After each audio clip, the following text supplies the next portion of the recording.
Hello and welcome to another anime lore and theory video.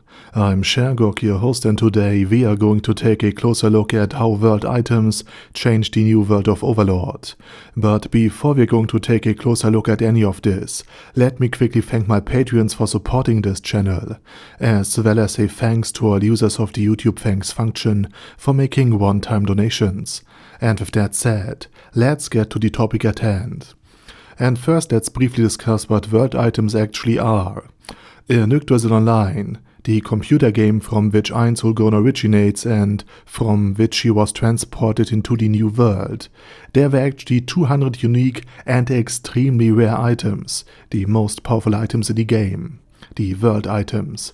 And out of these, 180 were just regular world items, mostly permanent use items like Downfall of Castle and Country, which could mind control targets, and even undead beings like Sheltier, who were supposed to be immune to such effects. Additionally, there were 20 rarer world items, so powerful that they could even counteract normal world items, and these 200 items were originally nothing more than data and numbers in just another video game in the year 2138. And how these items ended up in a new world, or how Einzulgon was transported there, is completely unknown. However, my theory is that Platinum Dragonlord's father, the Dragon Emperor, was greedily peering into other dimensions, and he neither understood what a video game was, nor realized that these items had no real power of their own. So he performed a wild magic ritual. And by the way, wild magic is the original form of magic in the world, where Ainz now resides, to summon these very items.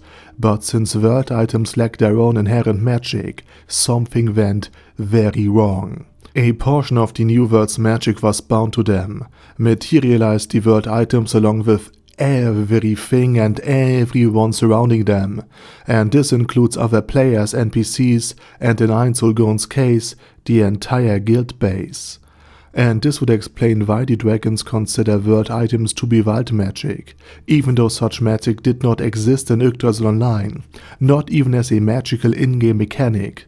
Additionally, the fact that normal world items can protect against other world items and also render the dragon magic ineffective could also be explained by this very theory. And it would further explain why, every 100 years, new players and world items appeared in the new world. Because the world items, because of their inherent immunity to wild magic, and because they are essentially just wild magic, repel each other like magnets during their journey to another dimension, and therefore only once every century, when the repelling force weakens enough, can the next batch of them be transported.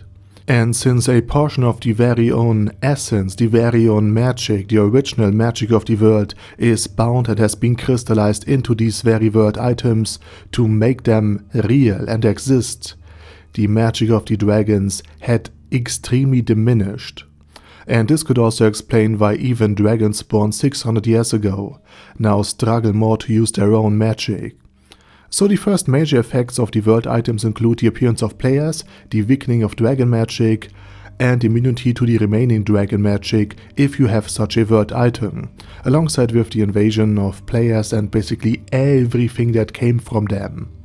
And this weakening of the magic could also explain why the Dragon Emperor did not simply cast his most favorite spell, the Uno Reverse card, and simply had undone everything he had done previously, because now, with the wild magic crystallized into these world-class items, there are simply not enough wild magic left to make it work. And again, world items are immune to such magic anyway. And another major consequence was the near extermination of the dragons in the war against the 8 kings of Everis 500 years ago. Because without the 8 kings, who were players brought into the new world through world items, as their in-game avatars by the way, this would of course not have happened. And furthermore, the 8 kings conquered so many powerful nations and wiped out entire civilizations that the average power level of the world dropped significantly, and this made it easier for humanity to survive in the new world. and the emergency of humanity itself might also be a result of world items, because humans in the New World differ subtly from humans on Earth, for instance in their dental structure, the timing of their teeth, their development, and other biological factors. If studied closely, one might find that they just look like one of the same species, but are essentially two very similar but separate species. And this also raises the question of how humans even survived in the New World before the arrival of the players, such as the 6 great gods, who later founded the theocracy of Slain, especially considering that humans today already struggle to survive, even though the New World has become significantly weaker over time, and therefore it is entirely possible that the Slain theocracy, a state that worships the 6 players who arrived 600 years ago, revere them, not just because they saved humanity from certain extinction, but because they created humanity using a world-class item 600 years ago. And this would also explain why the human population seemingly decreases the farther one moves away from the theocracy of Slain's territory. After all, there appear to be no human nations in the eastern part of the continent, and Slain lies all the way to the west. And world items indeed have the power to create new life with relative ease, as they could even alter the game rules in Yggdrasil Online, meaning they can likely alter the very laws of nature that this reality of the New World is governed by. And it is also possible that the 6 great gods of Slain, or another player that arrived separately from them, used Ouroboros, or 7 colors undivided, 2 world items known for being able to change how the rules in game work, to establish a tier-based magic system as a natural and indigenous part of the New World. And this would also explain why modern dragons, such as the ice dragon Olasir Dark Helilial and his descendants, including his 3 wives, boy, he lives like Rudius Greyrat, learned tier-based magic naturally, over time, just with age, as part of their inherent magic, instead of learning wild magic, like their ancestors did naturally. And this could also explain why Platinum Dragonlord despises the influence of Yggdrasil Online so very much, because they fundamentally doomed his own kind, the Dragonlords, to extinction. After all, one can only be considered to be a true Dragonlord if you can use wild magic.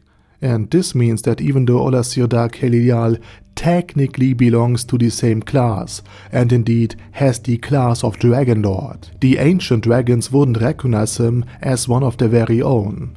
And it also reminds me of the difference between wyverns and dragons in Monster Hunter or Elden Ring. And the fact that dragons now face competition from this new form of magic is also a crucial factor in understanding their motivation and willingness to fight against players from Yggdrasil Online, players who, thanks to the world items, can fight like dragons and are immune to wild magic. And now there are 2 additional consequences that still might unfold. We know that world items are stuck somewhere between Yggdrasil Online and the New World, if my theory holds true. And given that Overlord is heavily inspired by Norse mythology, it's possible that these items could eventually be used as a bridge, like a rainbow bridge, a Bifrost, to return to the old world in the year 2138. After all, Einsulgon alone possesses 11 world items of his very own. Another potential outcome is that the dragons could completely lose wild magic, or Einsulgon could actually gain control over it. Because here's the thing, Einsulgon possesses a very unique world item, a red orb, with a power that is particularly effective against dragons, and we don't know what exactly is so effective about this world-class item, or if it would even work against Platinum Dragonlord. But it is possible that this red orb could capture a dragon. If that's the case, then this item, just like Kyogre's red orb from Pokémon, could allow Ainz to control Platinum Dragonlord.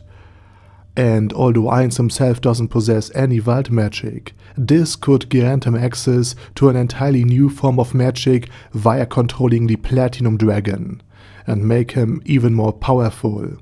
And if world items and wild magic are indeed reconnected and rejoined simply by being controlled by Eins, then Eins could potentially gain the same power that once belonged solely to the Dragon Emperor. In other words, if my theory is correct, the dragons, driven by their own greed and their relentless pursuit of wealth, power and glory, have ultimately destroyed themselves with the summoning of these world items. And with that said, this video now comes to an end, and now it's your turn. What do you think about this theory and the topic in general? Let me know down in the comment section. And with that said, please check out my German channel, and if you don't want to listen to my voice or accent but are still interested in the things I have to say, I have made an AI channel narrated by almost a woman, where I use AI voiceovers for my videos. And the channels are all linked down in the video description. Also, please check out my Patreon if you want to support me beyond just leaving a like or sub. And with that said, I say thank you very much for watching, thanks to my Patreons for supporting this channel, and special thanks to Ada Daddy Ada, ASK, Bad Girl Yee, Bad Burrito 316, Beezer, Ben C, Brandon S, Brandon D, Chrissy, Crowley 0221, Sia, Crystal Prime, Dead Slime, Death is Mercy, Deathless Dragonlord, Demon Xenomorph 1987, Devin Downen, Ding Dong, Din Pep, Dragonlord Placidus Saxophone, Duckwagon, Dunkler Krieger, Dystopia, Dystopia II, Enigmatic Unicorn, Feralchivan, Guy with That Head, Hector Marino, Hoss, Huster, Jacob G, Jana B,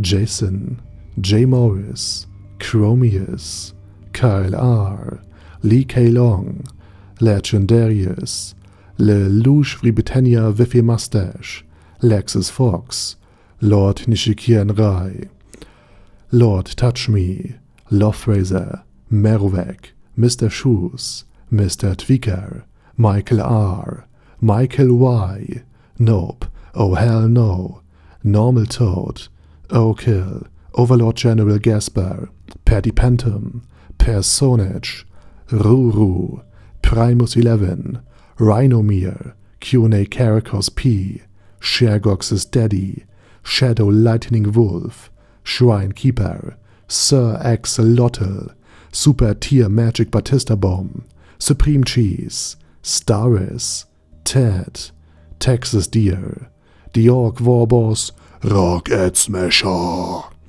T.E. Wang, Vash Hawkeye, Vegito27, Venture Fanatic, Wilhelm, Xenokai, and Sonagon. Thanks guys. Anyway, have a nice day, and I hope to see you all again soon on my next video.